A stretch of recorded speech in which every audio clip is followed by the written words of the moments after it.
Sambongo Season 3. This has been the greatest September of my life. Liberating in all ways. It's been a terrible couple of years. I don't know why. So many reasons. And of course, September is the start of a new school year for most of you youngsters out there. So thanks to all you youngsters for providing me the ability to grow continuously. And of course, let me repay you back with some lessons and experience that I hope you can fast forward through life a little bit better, a little bit more accurately, a little bit more carefully chosen, make some better choices in the world. And for all you people out there playing your video games, keep it to a minimum, get it out of the way. I believe in it. It's a lot of fun. You have to do it. Get it out of the way right away. Do your homework. Read your books. Say hello to your loved ones. Spend time with them when they don't expect it. And let's get right back into the shred, my friend. Thank you.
So these are my favorite settings here. I got these weird things here.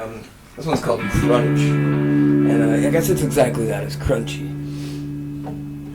Now it's weird, but I like to imagine it like if you had no teeth and you were nothing but gums. And yet you were ailed to have to eat only chips or crunchy food. And you have to be careful about how you chew on it everywhere. I know it's kind of a disturbing way to look at it, especially for music that's coming from a clean setting, kind of. But in fact, I don't play it clean. I play it like if I was on every single type of numbing cream, ointment, and substance in order to get my mouth to even able to chew that hard substance. Anyway, that being said, let's get to the acoustic and see what transpires, my friend.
So I'm going to interrupt our little show here to talk a little bit to you about what's going on. We are moving along. September. We're in the end of September. Got my last paycheck from my other job. Paid my rent. I'm all happy. I'm all here, sitting at home. I got everything I need. And there's a lot of new video games coming out, and everyone wants to play them. And I want to play them too. They're the same last old game that came out. They're just new. There's no reason for you to spend all your money every time you got it. But at the same time, if you don't know how to spend your money yet, that's what these new things are for, to keep up with everybody. And it's a sad little thing that you have to buy new clothes to keep up with everybody. If you're going to see them in real life, you got to go out to new places to see everybody if you're going to keep up with everybody. And you don't want to just get distracted by the fact that you are able to kill new monsters and shoot new people in video games to keep up with everybody. If you have done it before, you know what you're getting into. So of course, don't let the stress and intrigue of all the daily life get to you. If you have that microtransaction on your thumb and you're just thinking about it, you thunk too long, you know? If you had to think that hard about it, don't do it. It's not worth it. You know it. You know it's better. You'd buy a lot of chicken and eat that, have a lot of protein, or you can go down and get a new haircut. You can get a new shave, a clean razor shave from a barber. Go ahead and try that out for the first time. Try a new protein shake, put a new meat on the barbecue, talk to a friend instead. There's better ways to deal with your problems than simply laughing it away.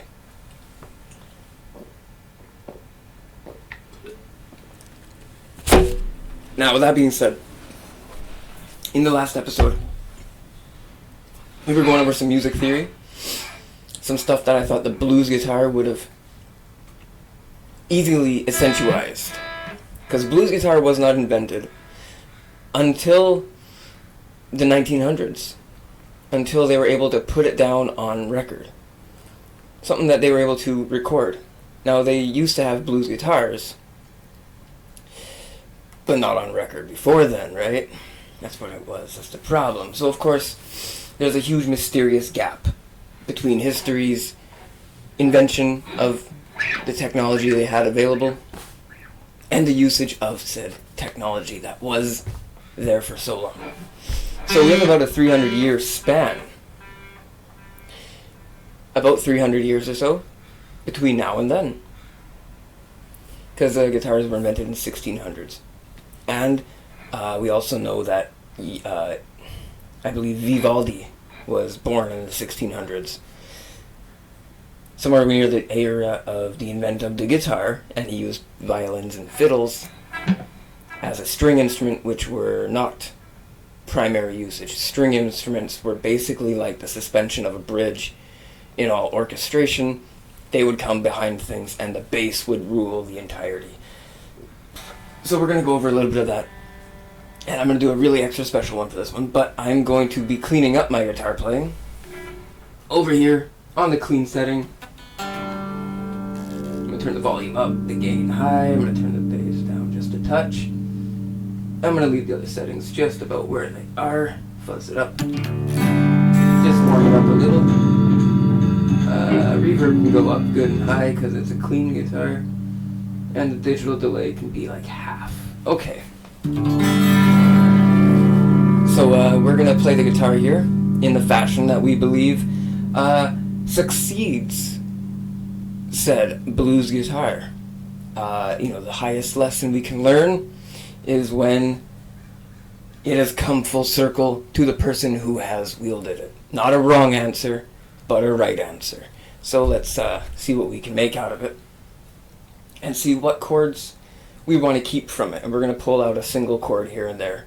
And we're going to keep them for the end of the episode later and or for right away. And I'll translate them through a blues distortion.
a skip in the system. It's okay. It's supposed to do that. That's a good sign. We're learning, I think.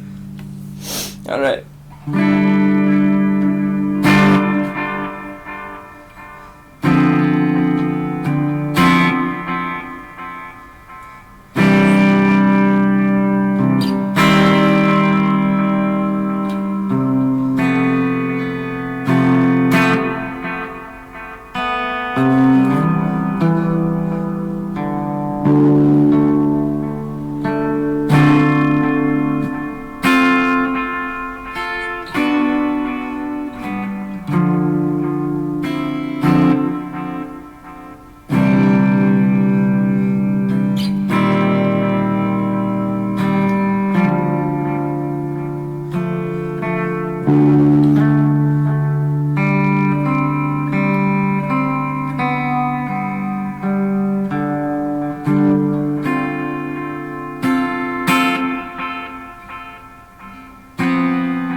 Alright, so it's a really weird thing, right? But I like to think that there's a large amount of possibility behind just the style.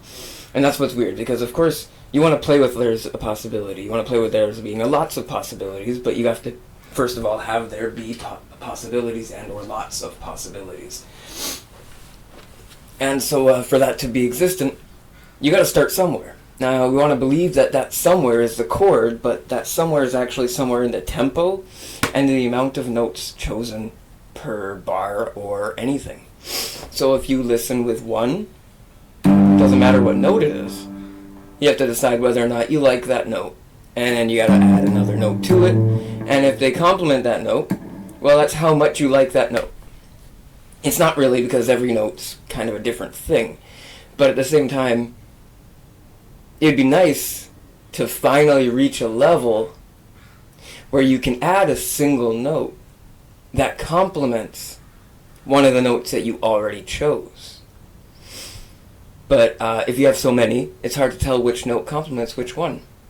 And that's the fun part, because once you start mixing and you start adding more intervals and you change and you develop and you evolve and you start putting them together and you find even new ones to complement it, not only do you change the song, but eventually you've mixed it up so many times, you've complemented many different notes.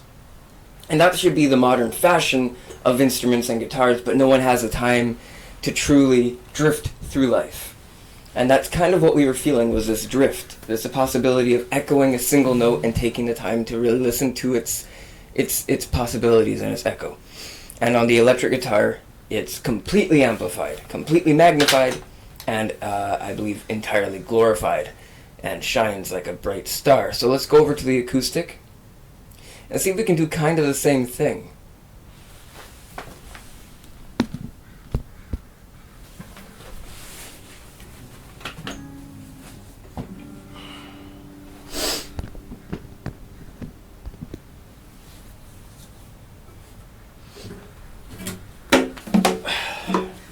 Okay, so when I play the acoustic, I like to add a good little thump thump.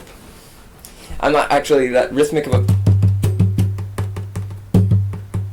with it yet. I'm more melodic playing, but I like to add a good little bit of hammering to the actual chord. So I'm going to back away from the mic a little, because last time I checked I had a bit of popping coming on. So let's move over here.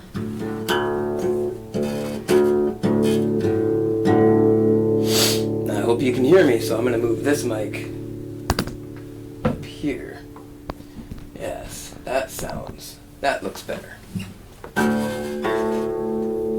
Alright, so let's see what we can kind of do the same thing with.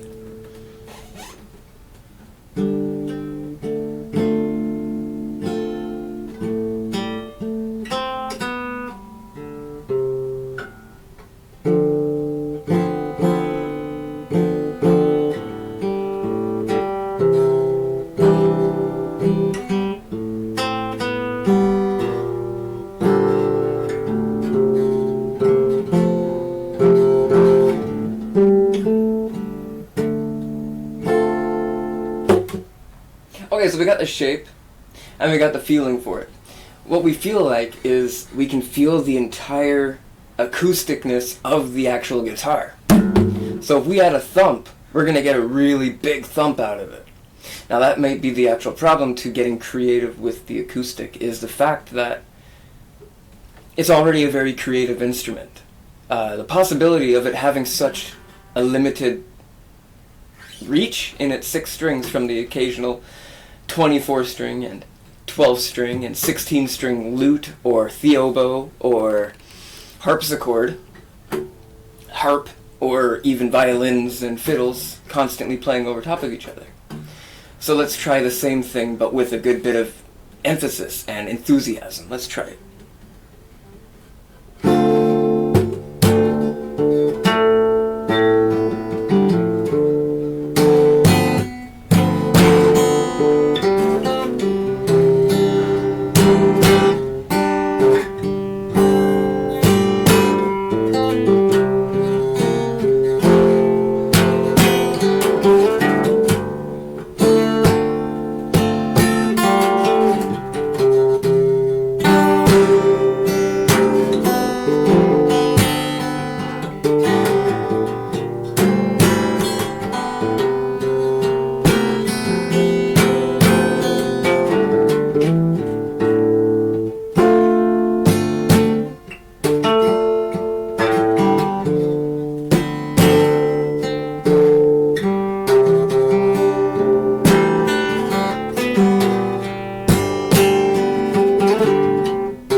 Okay.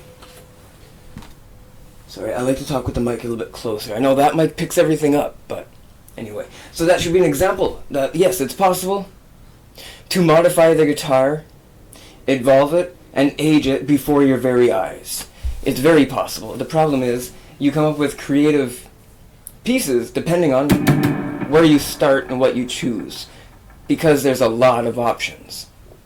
Now, not to overwhelm you, but going back to making those options more manageable so that you can actually start somewhere without thinking about how much creativity you lose and how much creativity you gain and how much time you're wasting and where you're going to go with it, what you're going to do with it, and where to put it. And that's the stress and the worry and the wonder that makes you stop doing what you're doing. And of course, wink wink, first of all. And then secondly, of course, to change the tone here and make it a lot easier to do, because I understand, you understand, we all understand what's going on here. This is making a song. So let's move over to the blues setting. Turn the distortion nice and high. Turn that bass nice and fat. Turn the middle up. Lower the treble, because, I'm sorry, I have to do that. I'm going to turn the tape echo on so that we have it pre-echoed and the reverb way down, way low.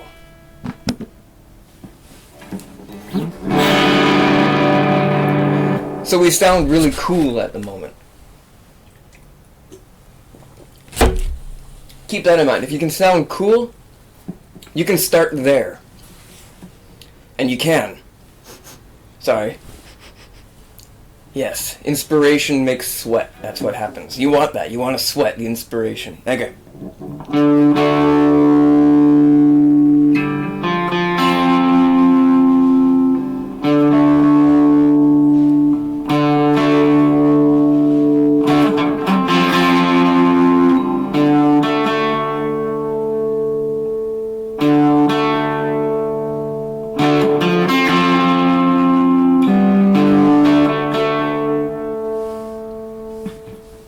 Okay, so we're evolving already. Let's try that one really quickly and clean it up a whole bunch.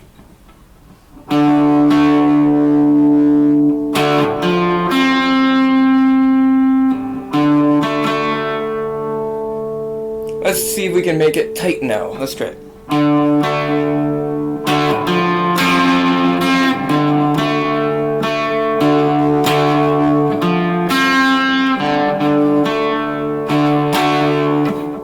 Okay, so you got something there, right? Let's try adding another chord. And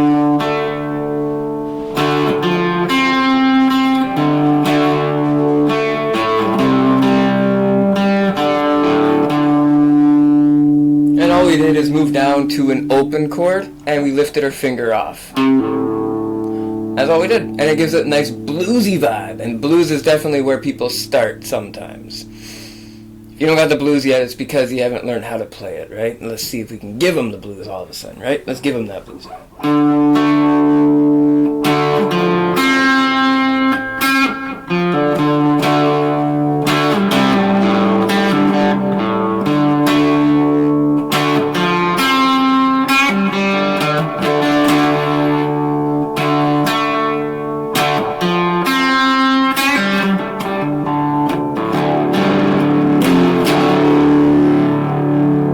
Okay, so I got it in drop D tuning, which you can play a nice roar, and it's right in key, and it sounds good with just one finger lazily planted over a single fret.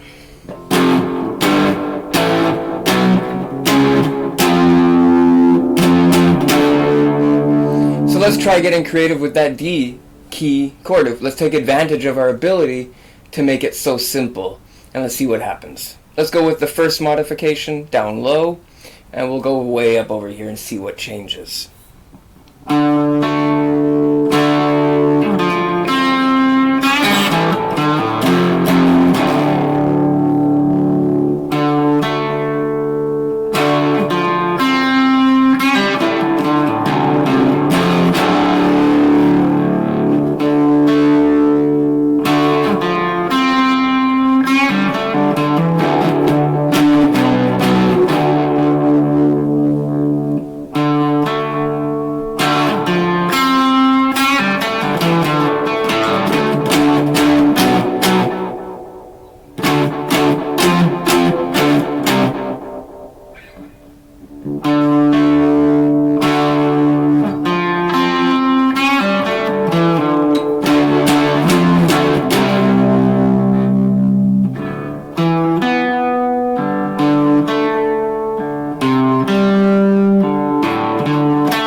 So voila, we made it modified all the way to the top, and we evolved it by adding the first one and the second one together at the end. Let's try it one full time and see what goes on.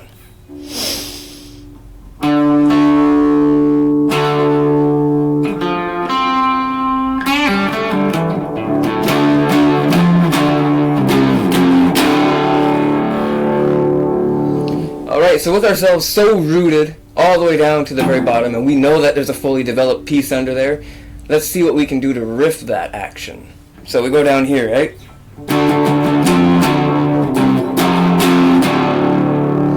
And then let's make a chord.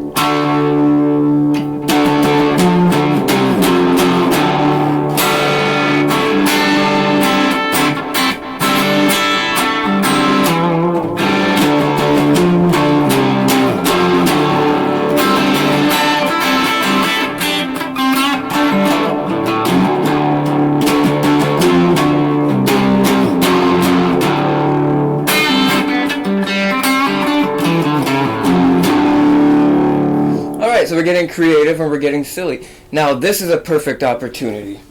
I want to stop yelling, so I'm going to use the mic. This is a perfect opportunity for you, as the learner, as the development, as the player, to take what you've learned and get silly with it. And this is exactly what I'm going to show you what we're going to do next. I'm going to pick a backtrack, any key, any way, like promised by every guitar instructor on the internet, and we're going to do exactly just that, and this is how we're going to do it. So I'm going to pick one. Hang on.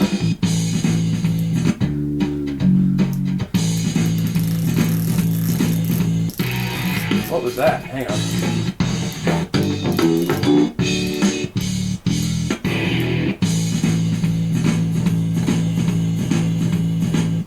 I don't want to do that one yet, because I don't know what that is, sorry. But this is my favorite backtrack. On here it's in the key of D. Fortunate for us, however, actually constraining because we're using the drop D so viably in this, and we have the tone set up differently. So with the tone completely altered, I'm going to let you see through the shell that we have created and develop according to what we are doing.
Alright, so I think you get the point. So it's a really simple way to start using what you have to your availability, what is right in front of you, to your absolute advantage in order to create something that you are more proud of, something you put a lot of work in, something you can continue to work on in a perfect circle, in a perfect cycle, something that allows you to keep moving forward, so to speak. And I hope that helps and I hope that inspires you. And we're going to move over to the music theory section. I know that this one contained just a little bit of that, and we're going to do something extra special this time. We're going to talk about Beethoven, Mozart, Vivaldi, Johann Sebastian Bach, and we're going to figure out a little bit of what it takes to read the music of these men, even though they have different instruments than what we are playing. We're just going to decode it so it's not so complicated to look at. Anyway, thank you so much for being here right now. This has been the Sambongo Dragon. This has been a lot of fun. And I love doing this every other day that I can. And the more you guys watch of this stuff, the closer I get to being early retired and making a large amount of money.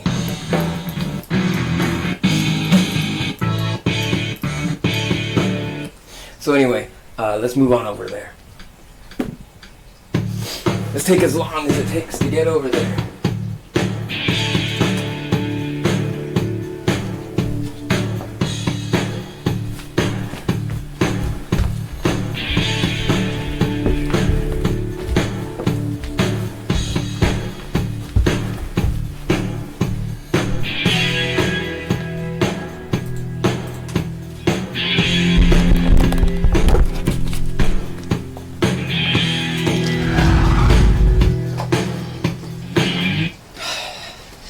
Hello.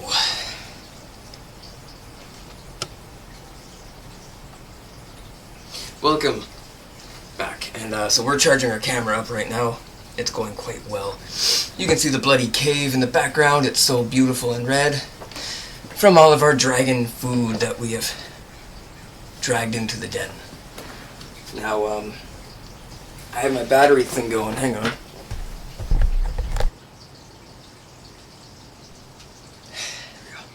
I don't want to kill my batteries just yet. I've already gone through 6 of them. Oh boy. So this is very special, and we're just going to look at pictures right away, and we're going to talk. So let's do this. Sorry, I know the camera's always a little bit less secretive once,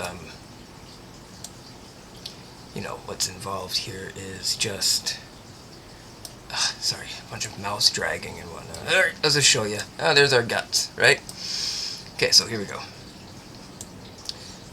Here is back in 1678, July 28th, or March 4th, 1678, till July 28th in 1741. We have this man here, Johann Sebastian Bach. Now, I believe he played the harpsichord, but he was also a great orchestrator, conductor. He conducted and orchestrated all the music that came out of Venice, in the canals and the gondolas and whatnot. Anyway, that's just what we're briefly looking at. This is what he looks like. He's depicted as a very healthy, young-looking man, and then once more he is portrayed and portraited as another very healthy young man, even though he would be approximately 30. Now, he lived to be about 60 years old. About 60, maybe 59 years old even. So he wasn't a model of perfect health. In fact, he was probably a glutton. And Johann Sebastian Bach has many other portrayals, and as he got a bit older, this is actually, I'm so sorry, I can't believe I said Johann. That was, we gotta start over. That was Vivaldi. A very young, healthy-looking young man. Vivaldi. And he played the fiddle. Okay, but that's all we need to know, because we're gonna skip over. That's Vivaldi, screw that. He was from the 1600s.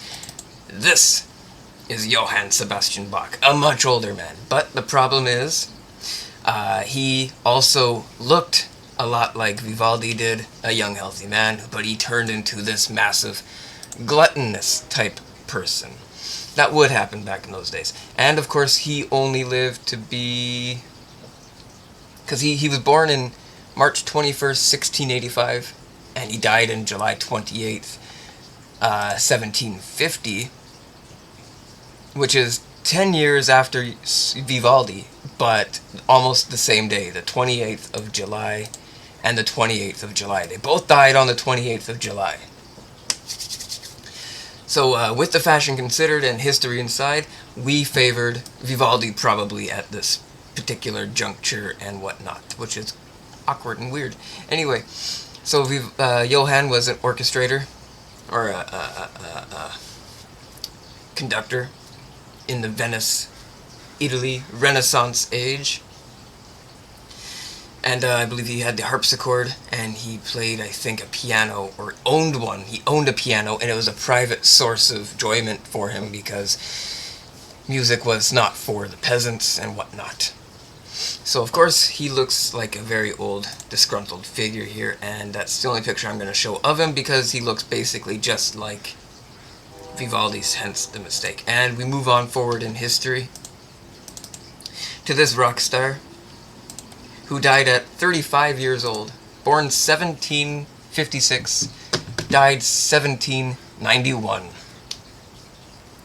So he only lived to be 35 years old, which was one of those things where Mozart was like the most creative, known for being extremely melodic in very solo-orientated parts of each concerto and sonata, something that you can emulate on a guitar quite easily, actually, making him one hell of a rock star. And this is another depiction of him from a profile version, maybe caught from actually watching him play on the piano. And he does not look so young, fresh, and vibrant as before. He actually looks more like a stress-filled maniac monster who cannot sleep with insomnia and is on all kinds of prescription medications. Now, back in the day, they didn't really have prescription medications as much as they had very, very poor substance controls. And so later on, in the future, after Mozart, we have this guy, the most metal of them all, Beethoven. And he has many depictions too in his photography, but mainly and most proudly are these ones here of him looking very professional. And he lived 1977 to March 26, 1827. So in the 1800s he died at the age of 50-something, 56 or whatever, 56 years old. 57 years old, sorry. He lived for 57 years. And he succeeded Mozart, who died, well, maybe 20 years after he was born. So 20 years into Beethoven's career, Mozart gave him the gift of music and then left. These are all lore things and things you think about and hear about on the internet. Anyway, really cool depiction. If you look at him, he's a focused man, a very stern man, very firm upper lip, and he's got a raised eye of suspicion.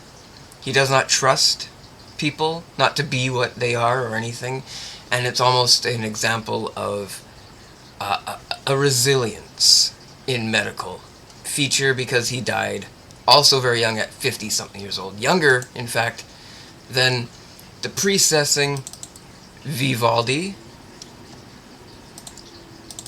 or even Johann Sebastian Bach. And so this is what our gentleman here looks like.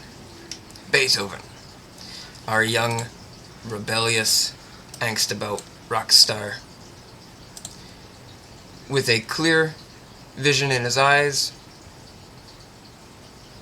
and a stern determination to prove to the world.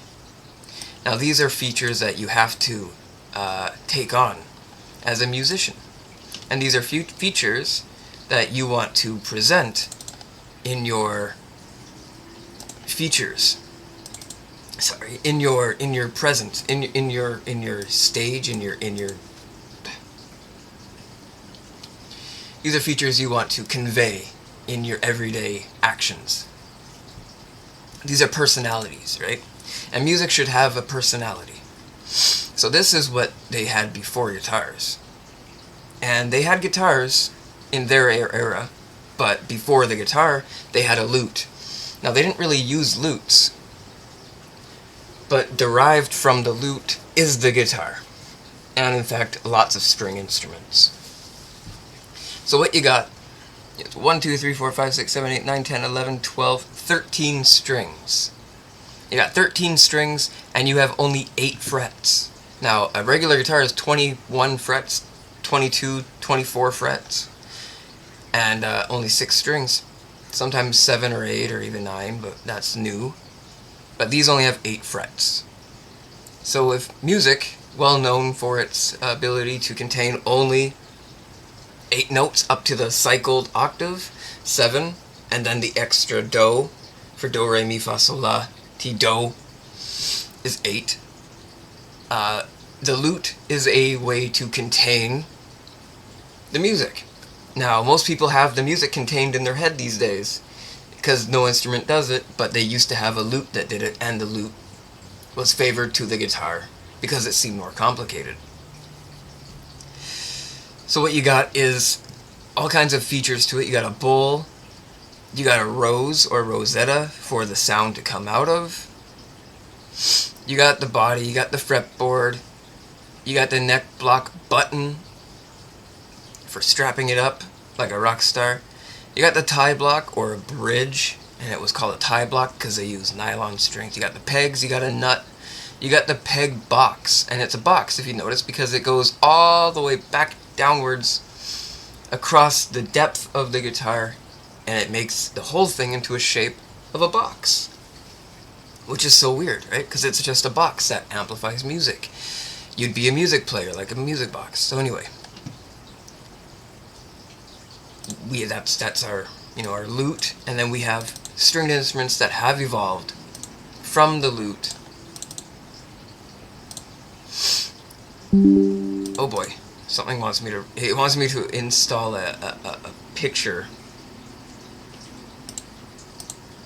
I don't know. I canceled it at the wrong second. Jeez. Okay, here we go. So this is called a theobo.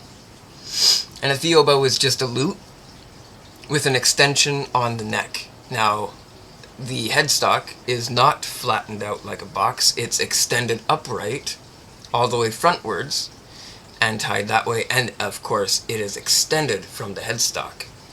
Now, from the headstock, it angles upwards and lines out an entire set of extra strings. And I do believe it's 6 extra strings that are entirely bass noted. There is 3 on this one. There is, I think, 6 on this one. There is 1, 2, 3, 4, 5, 6, 7, 8, 9, 10, 11 on this one. And there are 1, 2, 3, 4, 5, 6, 7, 8, 9, 10, 11 on this one. So we have 11 entire bass notes, like the original djent guitar. We talked about djent before. Djent is when you make the muted sound. And this evolved after the lute. So modern guitars were simply irrelevant because they did not evolve very much at all according to the style. They were always the young guy, the daring and the brash that could not deliver what was expected to be delivered. But these were not commonly used in the orchestration, where people like Vivaldi shined in his repetition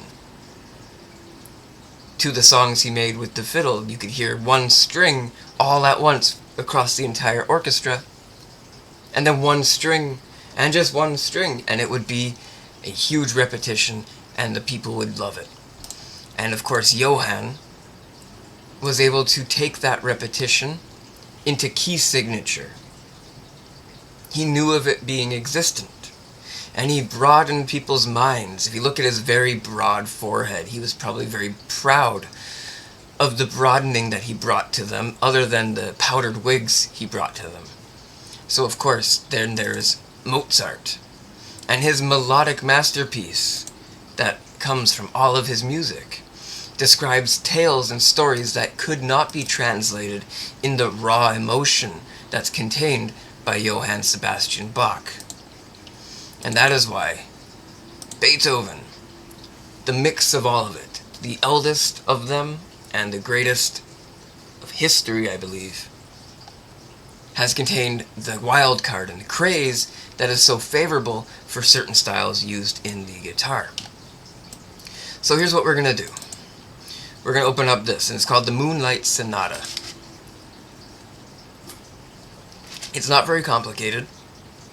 It's 3 notes over and over again, the same 3 notes, and we have to read them. That's simply all we have to do. So if you look right here, it's 2 measures below the staff. The standard staff is a G, and then below the G is, I believe, an E. So E is the bass line, and above it is the G. And now we just got to count the notes down from what it is that we are reading. So right here is an E. And below it, below an E, A, B, C, C, and then B. So we're right on a B. Now these are not flattened or sharped at the bottom, but they're all sharped on the top. We just didn't reach the top yet, so that's quite interesting. He kept it this simple. So E, B, and then below that we have 2 more staffs. Below that we got A in the middle, and then finally another G. A G that is an entire octave below the original standard G. So if we look at our G here, G, B, E, G, B, E, G, B, E, G, B, E. That's all we're playing, is G, B, E, G, B, E, G, B, E. We have successfully read the beginning of the Moonlight Sonata. And in the next phrase, we come down to the G, B, E, G, B, E, G, uh-oh. We got an A flat. I believe that's an A flat, or a sign for natural, where it might resolve in A flat, which is the point of the octave being changed an entire step below in the root or the signature of the key of the song. He broke boundaries. He was a very smart man. Right? He kept it all up in his head, making him very smart. Not that they had to show it off on the lute. So there is our example. And so we move on to the A flat here and the E, which is not an E, it's actually an F. The beginning of our face anagram, F-A-C-E, the lines in between. And it's not on a sharp or a flat, so it is a G, A flat, F. Oh, okay, so let's go back here now. And now we got this one, G, uh-oh, and A, but it's not a flat. It's not a flat, but we just had one over here that was a flat. Hang on, let's go back here.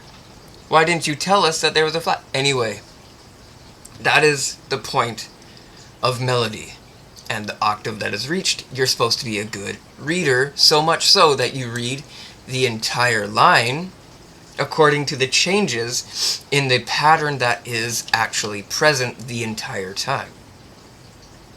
Eventually they get complicated, but complicated is simply more complications, right?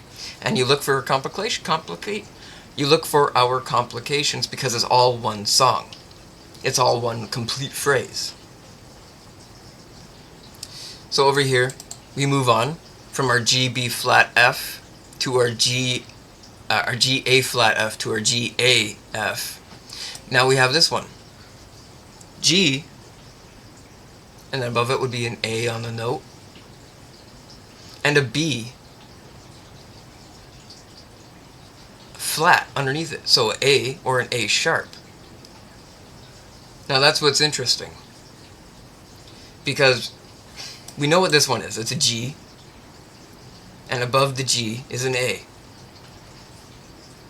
So we won't want to be a G, we want to be an A. And it's actually below the G. So that is either a G flat or an F sharp on the notation, but the note itself is more of an F. So if you count with me, G, backwards 1, F, and then E. It's in order, full pieces, and the flats come afterwards, according to the octave that you're in. So of course, here is our possible G flat or F sharp.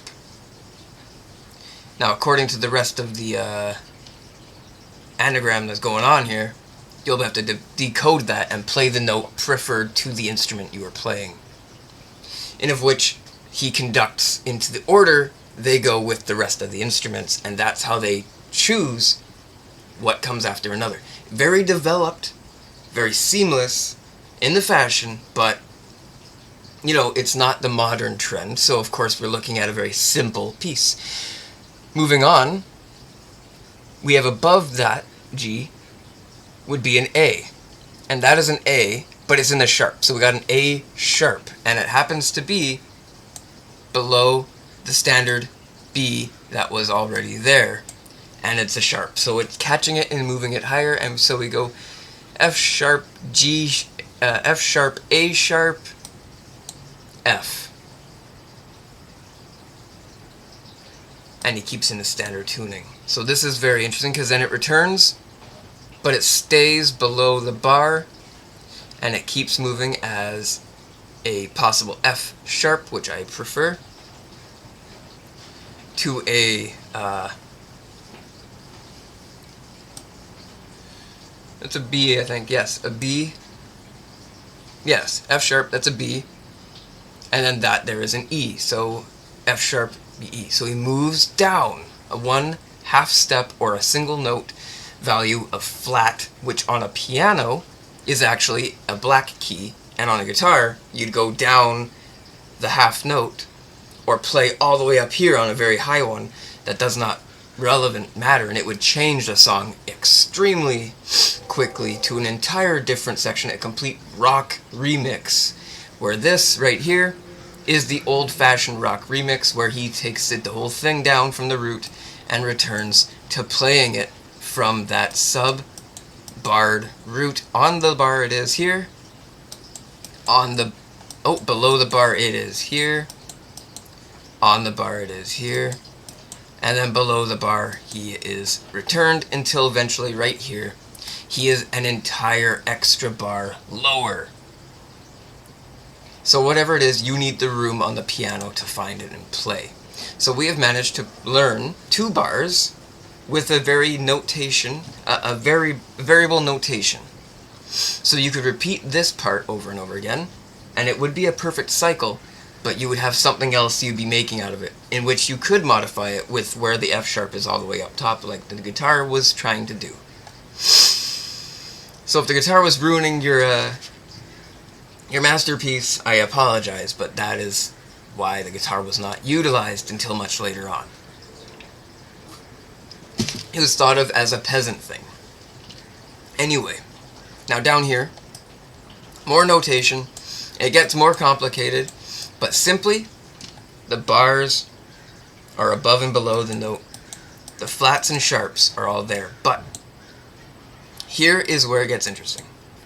We got 4 sharps on the top 4 positions, and we have notes that after he has lowered the bottom, he has just started to reach over into the darkness of the black keys.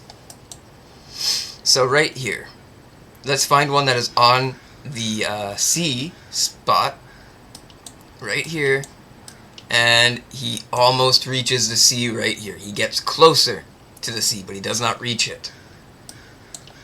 So right on the space, on the line, on the space, on the line, or on the line and above the space. But if you look at the next bar, flats and sharps are in the same position, and he gets lower, and as he gets lower from that last position, with the mix of the actual notes that you're going to be playing, He does this with a flat right here, and I believe that could be a natural, not a flat, which means if this one was a flat in the octave that is not designated by the actual treble clef, you have to adjust this one to like a flattened or sharpened version of the notation that is used on the flat or sharp. So this is where the exact moment you would take a fretboard right here that is on where it's C sharp and B or D flat, but no natural, and you play this one to change the value from a C sharp into an actual C. So it is an actual C, it's just a sharpened note. And that's where like microtones and the control of an orchestration is the possibility of reaching those imperfections, and that is what you look at here. When you see all these sharpens and flats but one natural, it's either happened and been happening, or we are fixing it over time. And finally, if you look at this, 2 very complete bars and 1 very complete bar of that, it looks like he's simply organizing the peasant's mistake and the mess. Now let's move on to something more complicated. Here we go. This is very complicated. It's a sonnet, op. 49, number 1. Andante. Andante. Now let's read it. There's only 2 flats, one on the bar and one in between the bar on the E. So anything that comes along here is a flat, and here it is, a flat on a whole note, and just underneath that flat. So very creative, but you know where the chord is.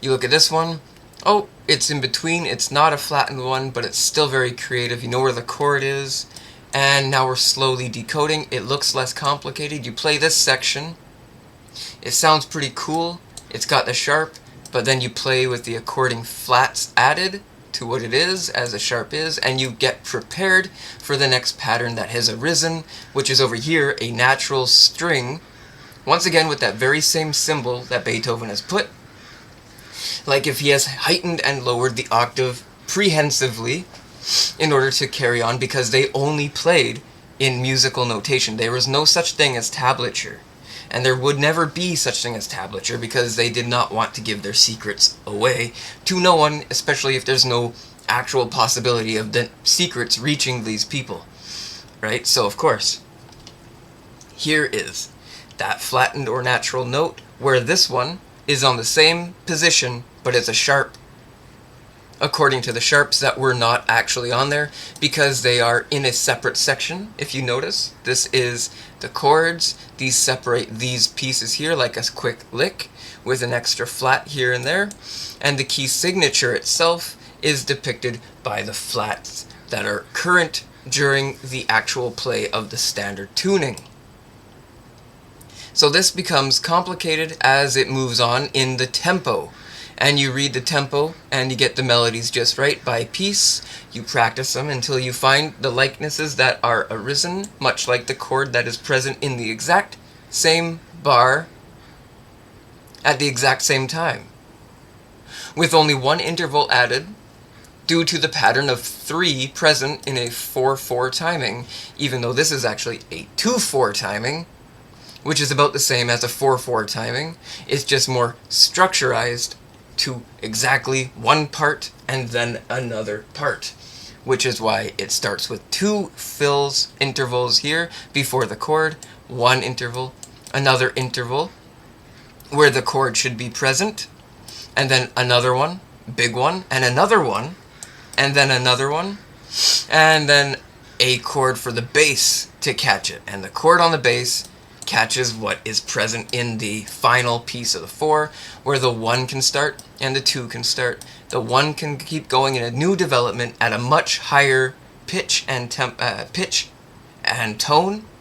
It continues in the second part. The 2 here is a higher pitch and tone, and the 1 can begin from a 8th position. So the 1 will fall back here, and the chord will land on another 1 in the bass section, 2 steps away from the front, 2 steps here to grow together, 2 more steps, and finally right here in the 3rd position, just like the very first chord. Actually, the first chord is on a 2nd, but just like the very 2nd bar after the first interval has been only made of 3 of the 4, it lands on the 3 to make a chord, and then one more interval, and a separate, large, very paused interval, and a brief interval right here to get a variant in the repeat value of the chord that is brought present in the last section. So you have to make the judgment call of how far you repeat that section. So here's where the repeat symbol is, and the repeat symbol is it's just not present. You can't see it. You don't see the repeat symbol anywhere. I can't see it, it's not there, but here it is all of a sudden.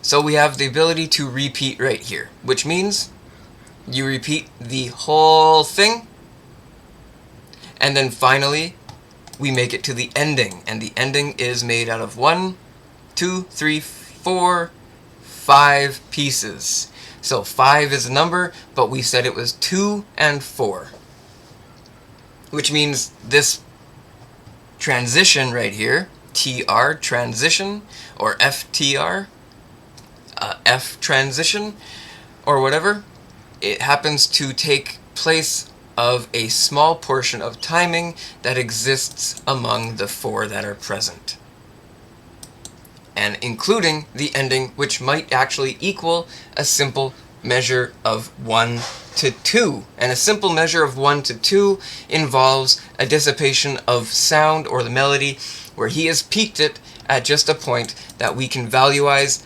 above a flattened note that is present in the key signature and not on a natural, where just on that string and that exact note in the very front of the song, we have already watched it become a flattened note and a sharpened note,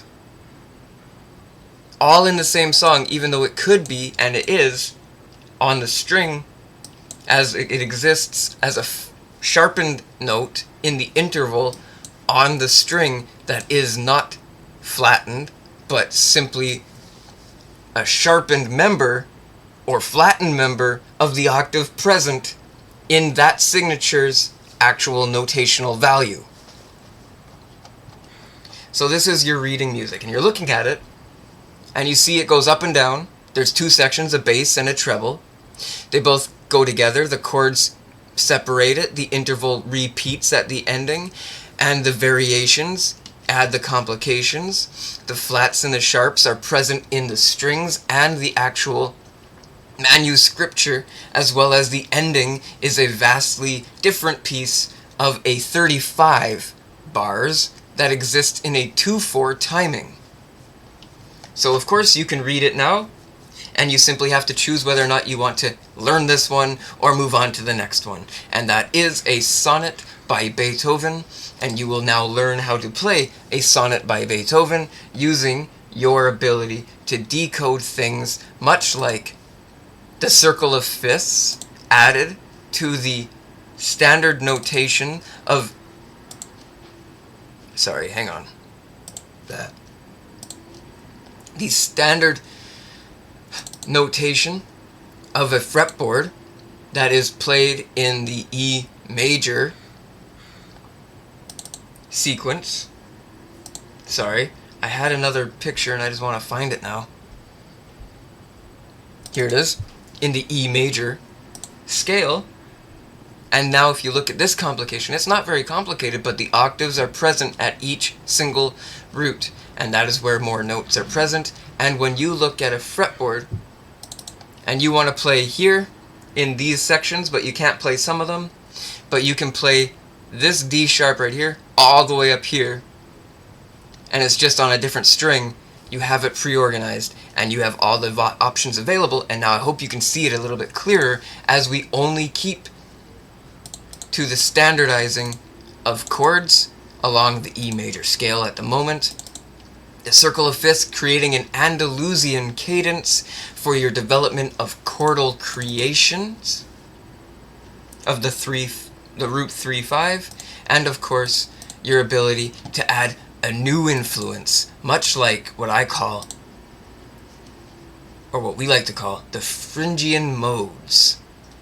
Now I said Phrygian Phrygian because the Phrygian are, I like to call them they're an E dominant, which is just like the E major scale, only it's nothing to do with the E major scale as much as it is to do with an actual mode of the E major scale, which completely adapts everything there, which it should be more present in your brain than the instrument itself. You should have paperwork maybe, but that is why it's complicated.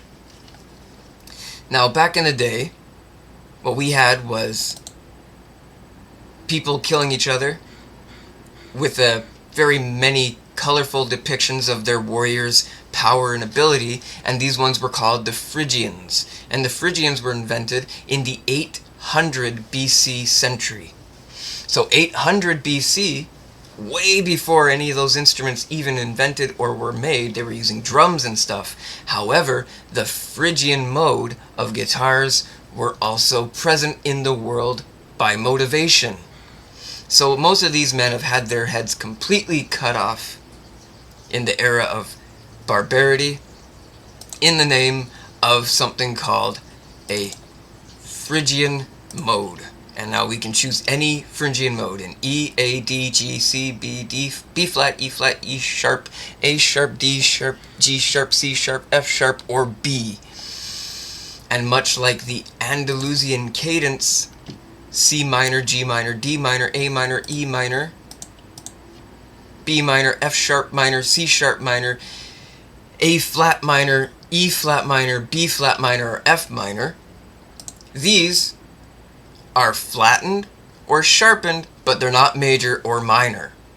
That is where you play a mode, and that is where you play something like a cage system, or the E standard tuning, or the notational values that are according to the actual E standard major scale, or E minor scale, or melodic scale, according to which position you are starting in for each individual play. Which is why time passes in music according to the melody, and not the melody according to the time. So that you can involve yourself to the music and dance and feel good and actually enjoy the music. So it's a very fashion thing, and there's lots of structure to keep up with both failures in the music, and that is why we move on to something special called the Lydian mode. Now, if there's a Phrygian mode, there's a Lydian mode.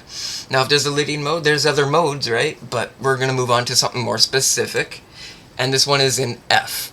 F Lydian mode. So in F, in standard tuning, just like the E major scale, these are the notes you play, those little stars are the roots you play, and you can now add what other styles you would like to add. So moving across the spectrum in just your practices and your ability to keep building, we have modified a specific pattern for you to easily move on, because music is no longer understood in these ways. It's not a peasant's work, it is a people's work, and it is a way for people to translate thoughts. So of course this is called the blues scale. It's simplified vastly. It's portioned out by each piece a lot more easily.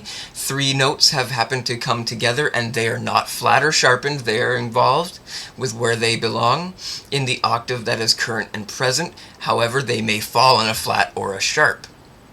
Just like all the theory we have ensued with our men Vivaldi, Johann Sebastian Bach, Mozart, and Beethoven all in one. In these barbarity people known as the Phrygians, who around the era of Aztec warriors of the jaguar god, bastardizing them with obsidian metals and chips, we have now found a bit of history all present in the blues scale, in the personality, and in the way you can translate any of the thoughts. So the translation of these thoughts come down to our members of society that we like to keep in historical value first, and then of course in artistic value second. So historically, this man is a trendsetter. This man is a powerful person. This person is an influential person. This person is many things. But he plays a certain style, and he speaks and thinks a certain way. This man is named Skip James. He's a very famous blues guitarist. He happens to bring blues down even slower so that people can really understand what is wrong with each piece that he is happening to say.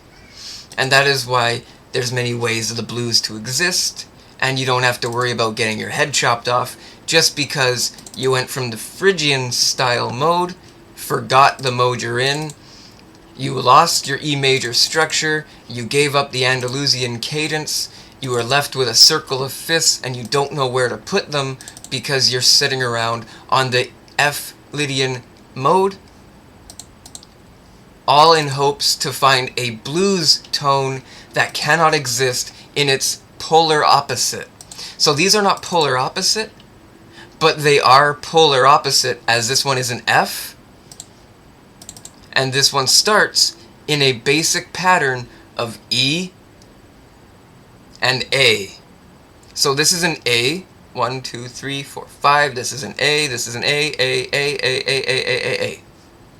But these are all F. So they're not polar opposite, but they are vastly far away. Much like how Vivaldi is vastly far away from Beethoven, but they lived similar lives and made very similar structures of music. Now, people that you want to involve into your learning, into your educational factor, into your possibilities of growth, they should be understood as whole people who contained all the knowledge there, as well as the knowledge they were trying to advance and evolve according to whatever it is you're doing. And if you look at the fretboard, boom, we also have our simple E major scale, which it is musically notated, and perfectly capable of translating something like this Moonlight Sonata, all the way to the complication to this. So you can literally play the Moonlight Sonata, as well as that, even though that's a dumbed down version of the Moonlight Sonata, and you're as fashioned and ready to listen to all of their music. You just need the reason to choose that music, and that is why we are so lucky, because we get to span the crosses of time. Sorry, hang on, I almost pushed the wrong button there. That would have been a very ending button. Sorry, I don't think those pictures were present because anyway, this is Skip James, and he's a blues musician, one of the better ones. There's many other blues musicians, but I have favored this one a little bit more than the other ones. And I believe there are other blues musicians that you can learn many things from, rather than having the blues simply because we are no longer understanding one thing, but we're understanding two things at once, and one happens to only be a mode that is completely polar opposite to its further and closer, more blood-related cousin of the blues pattern that is present, that is there for the Andalusian, which is in A minor. But if you look at the A minor, in each sequence, an A natural, an A natural, an A flat, an A7, an A flat, they are all deviated from the originating factor, where it's actually a lot smaller than it looks, and the circle is much, much smaller, but it's present in the cycle of the notation. So I hope that complicates things and uncomplicates things both at the same time, for you to put yourself to a drive factor, and a factor of whether or not you have the inspiration to do the hard work that is necessary to do what needs to be done. And that should be your spirit and your vibe that you translate, and you should not have to worry about who's wearing what brand happens to be what you're drinking, what you chose to do today, but simply bring the positive, living energy that you are. So let's move on back over to the section over there, and I'm going to do a little bit of DIY work, and I almost forgot what I was going to do with it, but we're going to talk about what we can with it. So let's get into it, and thank you so much for listening to that lesson. Hopefully it wasn't too complicated, but I hope it was special enough for you, and we got some modes out, and maybe you're thinking with it now.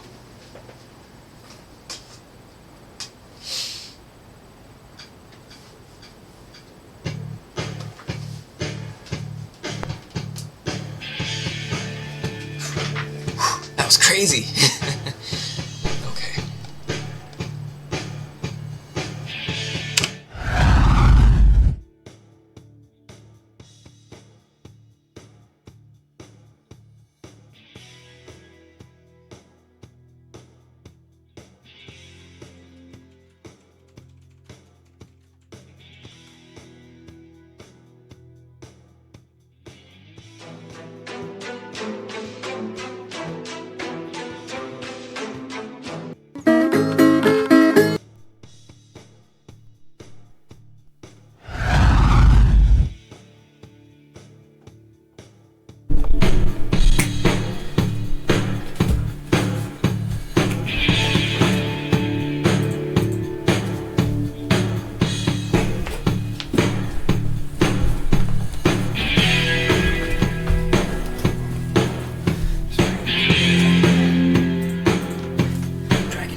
I like that tone.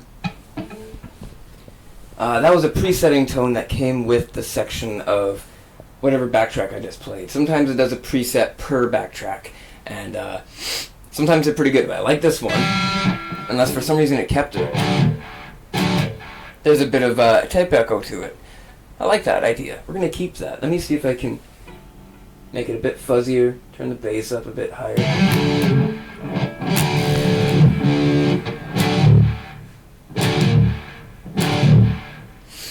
And I got something very special for you. So I'm going to go over towards the channel here and show you something very silly. Hopefully I don't get copyright claimed or muted for it, but let's just see what happens. Hang on.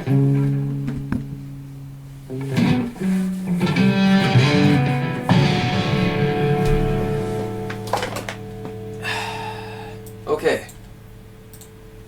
You ready? Can you see that? I think you can see that, right?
Okay, so we're gonna make that a thing. Let's do this. You ready? I'm gonna start recording, and we're gonna replay what we just saw. Here we go.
So we got our piece. Let's pull it out of the internet here.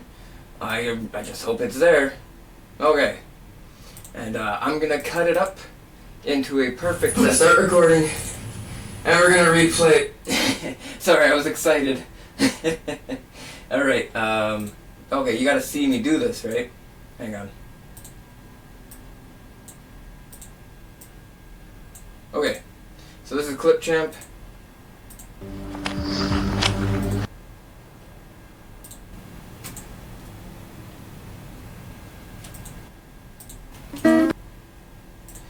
So we gotta cut it here.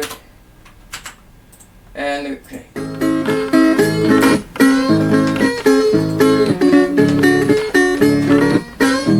hang on. Where's the sound?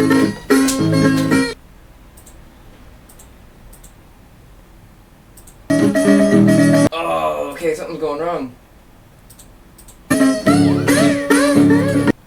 I couldn't get the sound to come out of it for some reason. Alright, let's try.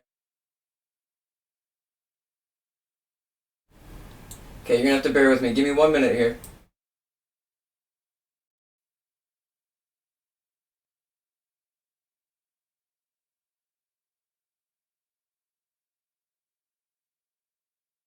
If I was going to die and only had time to show you one guitar lesson, it would be my video on. I'm gonna start recording. I had the volume. I had the volume actually turned down, so it wasn't the computer's fault. It was my fault. I'm that bad at this. I'm so sorry. See, if I can do it, you can do it. Let's do this, guys. You ready?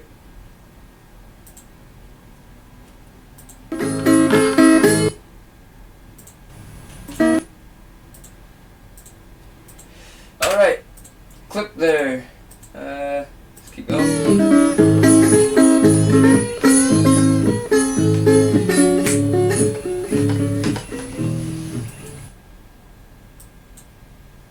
Okay, we're gonna clip here. Now we need to clip it up so that it's manageable. Now we don't need to steal the whole song because it's a beautiful piece of history. Let's listen to what we want. Let's start there. Let's clip that out. Let's move it on over and let's see what we want next. Let's move that over there and let's see what we want next.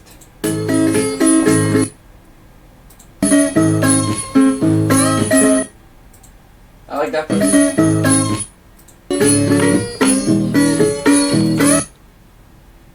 I like that part right there. Let's go with that.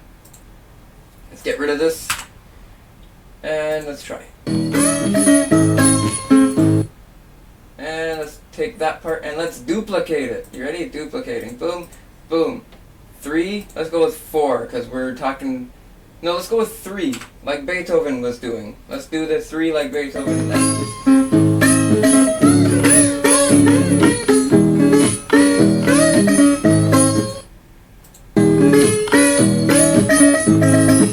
Here we go. We're gonna do action mode. Right here. Let's cut that out. Delete that. And let's put these pieces together a little. We're going to do 3. We're going to separate them by these ups and downs that are present in the actual song. And let's put it here and see what we get.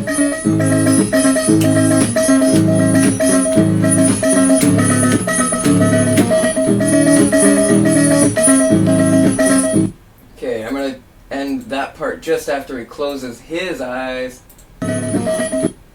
Let's see.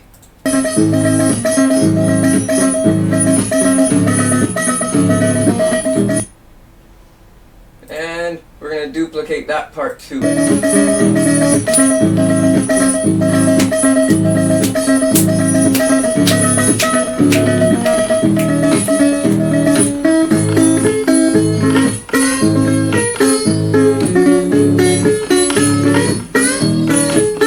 Let's take that part right there. Right here. Clip here. Let's delete that.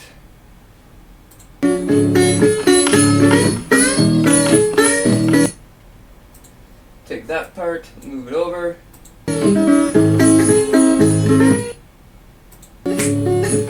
Alright, let's take that apart, and now we're going to duplicate this, put it right in between, and we're going to duplicate it again, 2, just like Beethoven said, and we are going to end on a uneven 2 to 3 pieces, even though that total equals 1, 2, 3, 4, 5, 6, 7, 8, 9. 9 pieces. And the timing of the entire thing is 30 seconds. Let's hear the beats per minute of the actual mixed piece.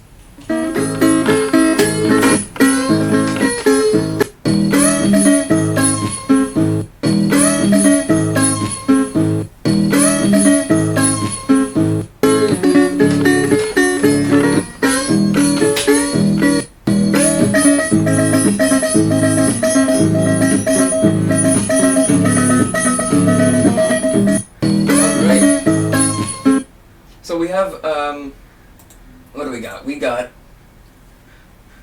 about a 30-second little backtrack that we're going to turn up in volume so we can get the proper recording going. We're going to mix it together, so what I'm going to do is I'm going to record a backtrack for it. And I'm going to play over it so that I can hear what I'm doing. But I'm going to turn the capture of the audio on that part down so that we can record something without overlapping the sound and just get the actual audio of it. So here we go. Let's try something very cool. And do I want a dragon dance? No, I don't want a dragon dance. I just want to do it. Let's do it. Let's put myself right in the situation. You ready? Let's turn the light on. That's beautiful, guys.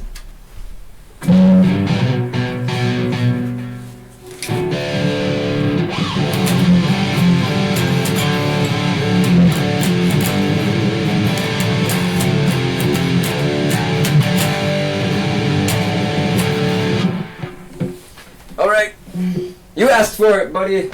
You asked for it. Let's start recording right away.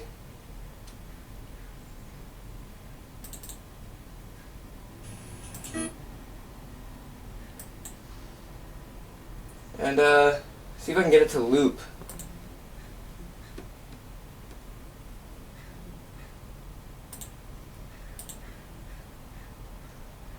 I think it'll loop. Let's do it. Hey, come on. Oh, I didn't want to loop for me.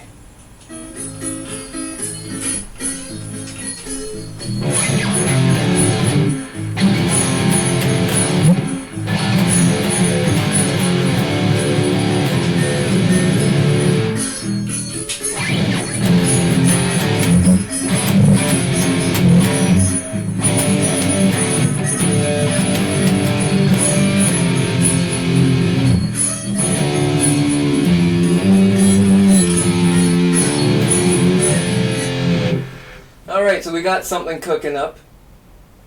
This one's going to be a little bit complicated, but I think we can do it. I just got to get it to repeat. Here we go. It's going to do it. You ready?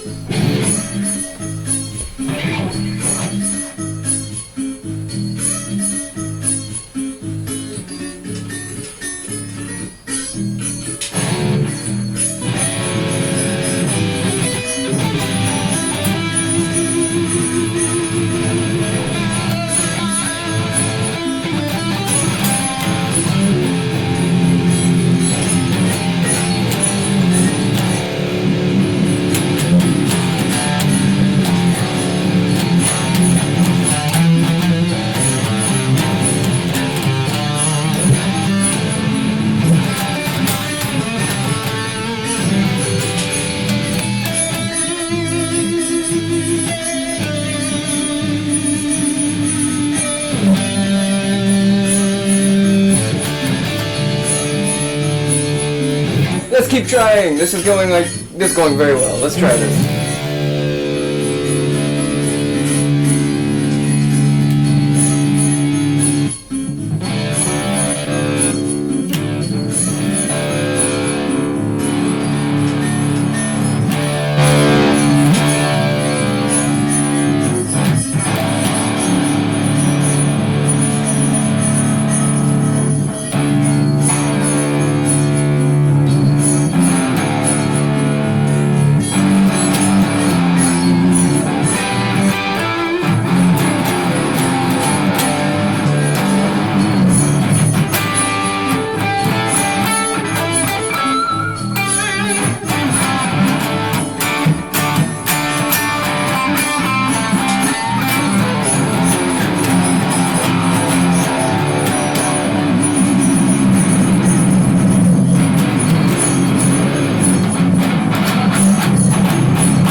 Whew! That one was complicated. It took it right out of me almost. Okay, let's see how well we did and if we can put that right over top of what we just did. Oh, hang on, I got the camera back on, but I'm not even really there. But of course, we needed it for the video. Here we go. Let me see. Right here. Get away. Get it to loop.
Alright, we're going to cut the video right there. We're going to add that piece right away. We're going to move.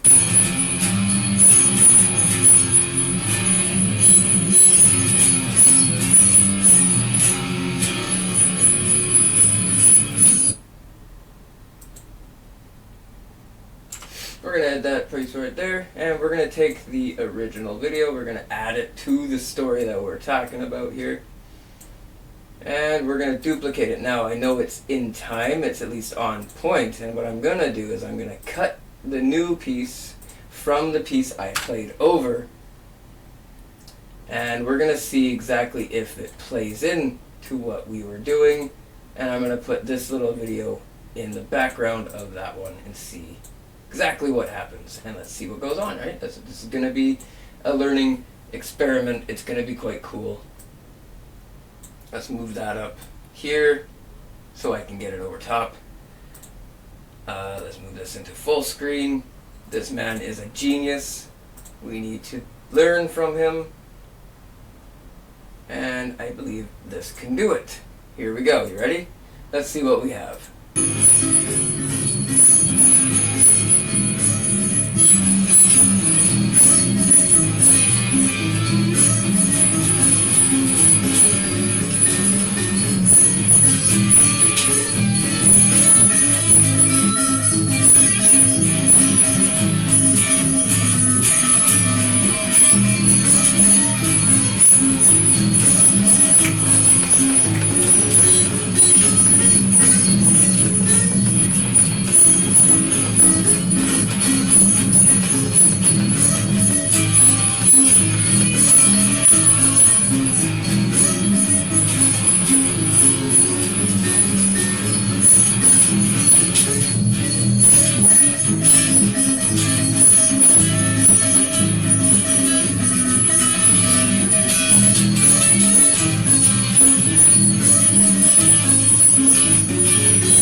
Okay.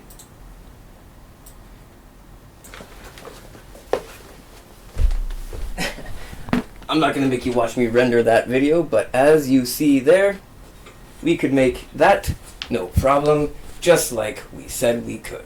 So basically what we can do is we can make a full version of that itself. What we had there was a lot of fun fitting it together, and what you noticed is we clipped parts of it. Now I made it look kind of like the Beethoven thing, right, where I clipped 3 and then 2, and they won't line up or anything, but I added a little bit more room in between, and I put an ending on it, and there's 9 sections for us to trail off at the end, and we fit it together just by overlooping and lapping and overlooping. So there's that piece, and what I'm going to do for us now is I'm going to create a piece for us to add those tiny little pieces on top of it. So let's open up our recording studio here. Now what do we want? We want a drum set, which is very fast. Now we got a 2-beat swing, we got a nice heavy kick, we got a groovy bop, we got a holiday, we got a Cajun blues. I don't know if we're going to use that just yet. Now I like this one. It's called Blind, and it's just a bit of a heavy-duty bop with the snare. So let's try something out here.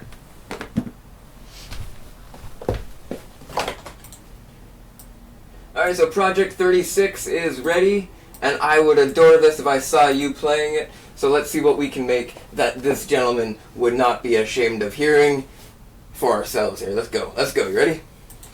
Hit record. I'm recording. Here we go. Just the playing of it's from why I'm recording.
Okay, so we got our new project. You ready to start this one up?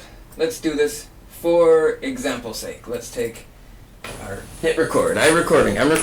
Yes, let's take our I am recording, Mr. Sir, and let's chop it right to the point that we actually play. Hit record. I'm recording. Here we go. Just the playing of it's from why I'm recording.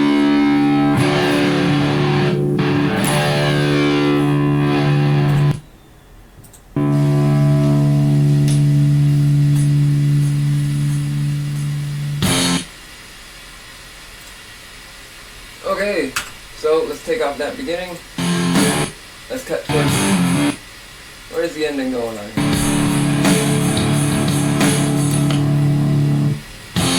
Right there. Cut there. And let's take that apart. Okay, so what we have is our video, and what we want are our sections. So I'm going to move our very chopped together sections that we've chose that successfully deemed our song possible. And let's chop them into new sections. You ready? That part I liked right away. I'm gonna keep it right there. And let's move this over here and start again.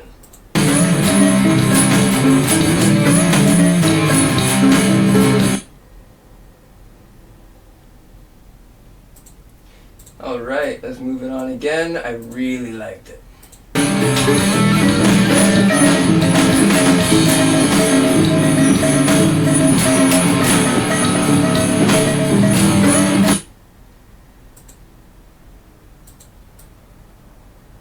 Okay, we're going to cut it right there. And we're going to duplicate this factor because I really like that piece. I'm going to move it right towards the beginning. Sorry. Duplicate that. And this is our ending. I don't know why, but let's see what happens when we put it near the middle piece. And this thing should be above it because that way we can see what we're doing. And it should be about here. So let's see what we got. Ready?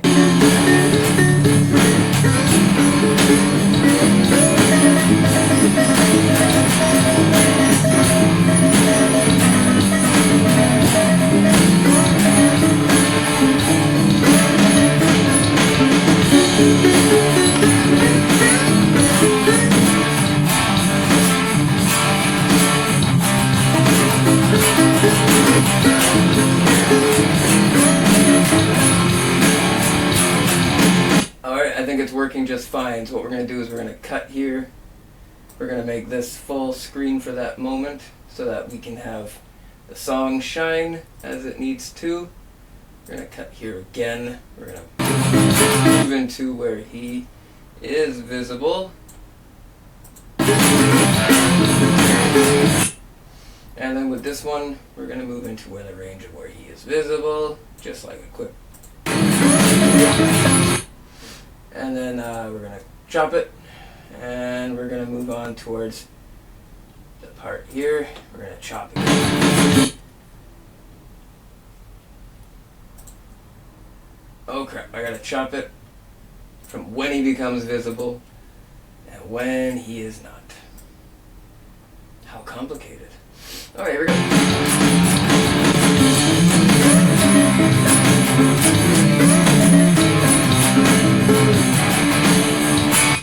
Alright, so there we're going to get into our action solo, and we're getting really close to the ending of this project. I hope you're still enjoying yourself, friends. Alright,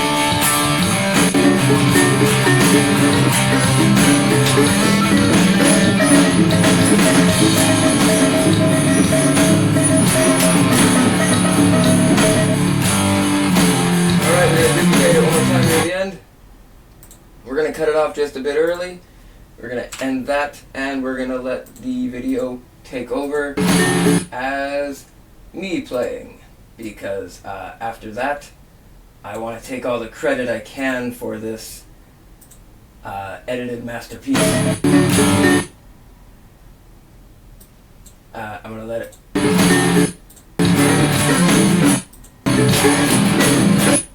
Right here.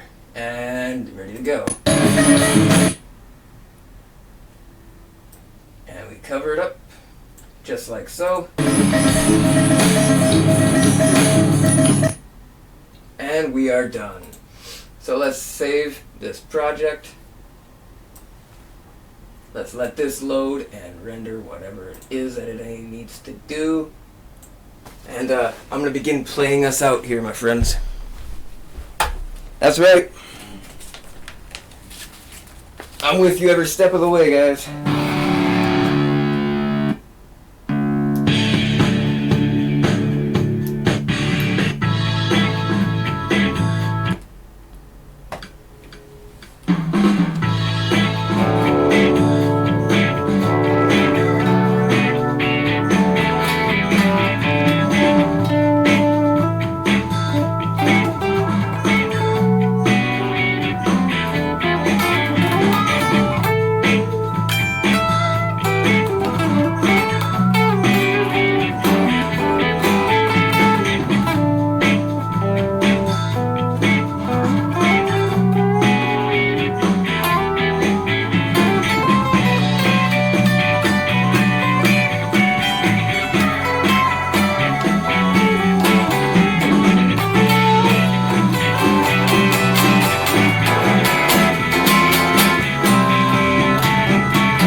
up YouTube. Yep, that's right. You know how this one goes. Opening up the upload screen. It's gotta be. And what are we gonna call this one? Let's call it.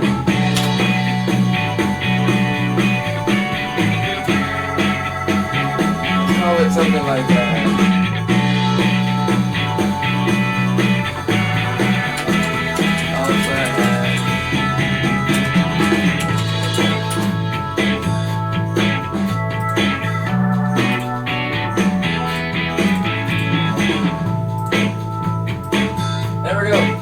So we've uploaded it, it's completely there, it's ready to go, and this very episode of Rock with Sambongo is brought to you by none other than Sambongo himself right here. How you doing?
Alright, this is the ending of the video, and for all you people out there listening to the music, finding things out there, I hope this inspires you to try something new, inspires you to want to try something new, and inspires you to do something new with everyone around you. And don't be afraid to try new things, risk it all if you have to. Nothing lasts forever, and all you guys rocking and rolling into September, do your homework, read a book, be nice to your new friends, make new friends, damn it, it's about time, and let the essence of love rise to the air as the New Year's and Valentine's Day comes along, and summer once anew. The sea turtles are returning to their shore. And thank you so much for being here on the Rock with Sambongo Season 3. This has been a great episode. I don't want to ruin it. I want to think about all the best things in life, and I can't wait to get to those next. Cheers, everybody.